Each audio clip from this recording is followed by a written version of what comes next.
మూడు ముక్కలాట వద్దు అభివృద్ధి కావాలంటూ స్పష్టమైన తీర్పు ఇచ్చారు ఆంధ్రప్రదేశ్ ఓటర్లు. ఏ వర్గాలైతే తమకు బలమైన ఓటు బ్యాంక్ అని వైసీపీ ధీమాకు పోయిందో వారు కూడా ఆ పార్టీని చావు దెబ్బ కొట్టారు. వై నాట్ 175 అని ఓవర్ యాక్షన్ చేసిన జగన్ పార్టీని 11 సీట్లకు పరిమితం చేశారు. అధికారంతో పాటు విపక్ష హోదా కూడా లేకుండా చేశారు. జగన్ ప్రభుత్వానికి వ్యతిరేకంగా జతకట్టిన టీడీపీ, జనసేన, బీజేపీ సృష్టించిన ప్రపంచనానికి ఫ్యాను రెక్కలు విరిగిపడ్డాయి. పోలింగ్ తర్వాత కూడా చరిత్ర సృష్టించబోతున్నామన్న జగన్ అత్యంత ఘోరమైన ఓటమి చవిచూసిన పార్టీ అధ్యక్షుడిగా రాష్ట్ర చరిత్రలో మిగిలిపోయారు.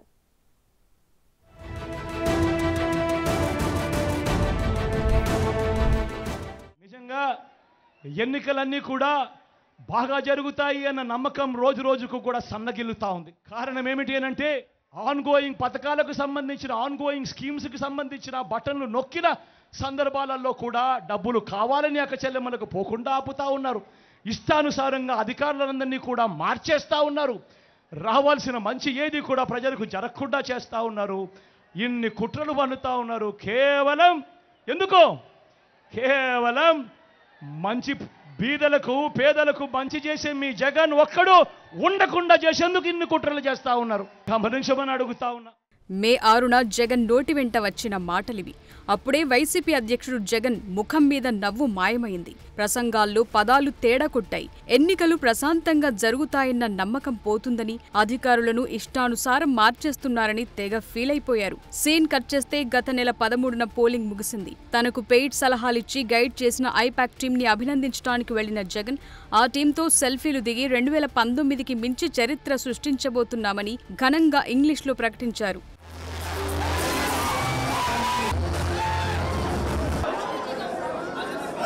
I promise that this result would ensure that the whole country would stand up and look towards Andhra Pradesh. When someone told me last time itself was 151, last time out of 175, 151 itself is a tall number.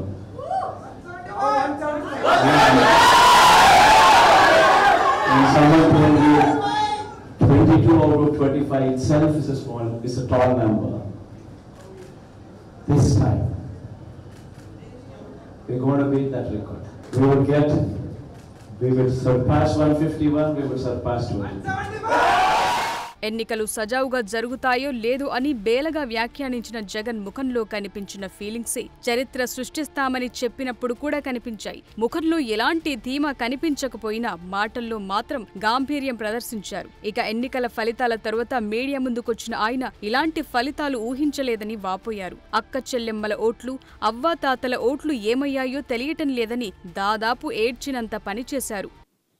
ఓడిపోయినా కూడా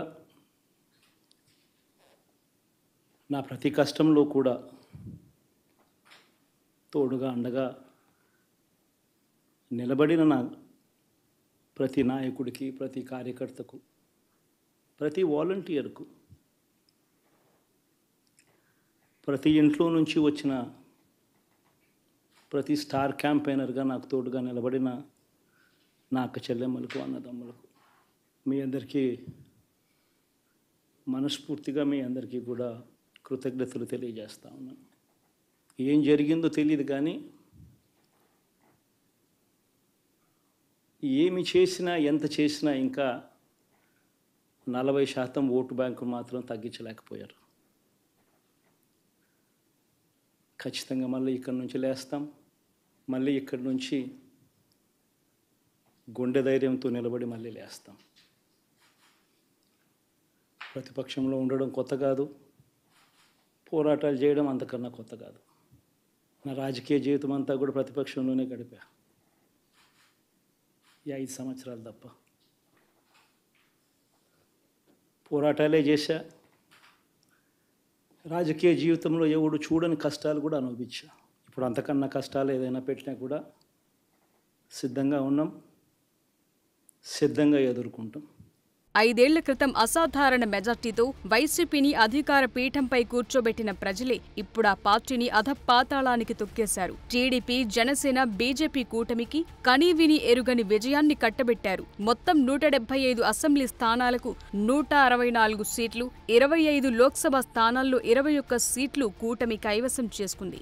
why not 175 అని బీరాలు పలికిన Jagan party 11 assembly సీట్లు, 4 లోక్సభ స్థానాలతో సరిపెట్టుకోవాల్సి వచ్చింది. 8 ఉమ్మడి జిల్లాల్లో ఆ party ఒక్క స్థానాన్ని దక్కించుకోలేదంటే ప్రజలు జగన్ పాలనపై ఎంత ఆగ్రహంతో ఉన్నారో అర్థమవుతుంది.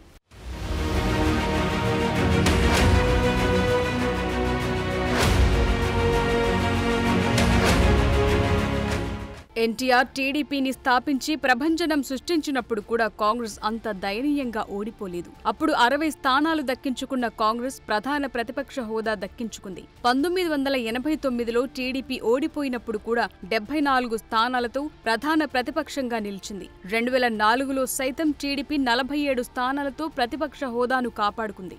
ఆఖరికి గత ఎన్నికల్లో 23 సీట్లు గెలుచుకుని ప్రధాన ప్రతిపక్షంగా కొనసాగింది. అయితే ఈసారి మాత్రం రాష్ట్ర చరిత్రలోనే లేని విధంగా వైసీపీని చావుదెబ్బ కొట్టారు ఓటర్లు. కేవలం 11 సీట్లు మాత్రమే గెలిచిన వైసీపీ ప్రతిపక్ష హోదా కూడా కోల్పోయింది. టీడీపీ, జనసేన, బీజేపీ కూటమి రికార్డ్ స్థాయిలో సీట్లు సాధించి చరిత్ర సృష్టించాయి. పోలింగ్ తర్వాత చరిత్ర సృష్టిస్తామని చెప్పిన జగన్ ప్రతిపక్ష హోదా కూడా దక్కించుకోకుండా సరికొత్త చరిత్ర సృష్టించారు. పాలకుడు ఎలా ఉండకూడదో అన్నదానికి ఒక కేస్ స్టడీగా నిలిచారని విమర్శలు మూటగట్టుకుంటున్నారు. అధికారంలో ఉన్నప్పుడు ఏం చేసినా చేయకపోయినా ఆడుదాం ఆంధ్ర అని తెగ హడావిడి చేసింది జగన్ టీం. ఇప్పుడు సరిగ్గా 11 మందితో ఆ టీం మిగిలింది. మొత్తానికి మాజీ సీఎం అలా రికార్డ్ సృష్టించి చరిత్ర తిరగరాశారన్నమాట.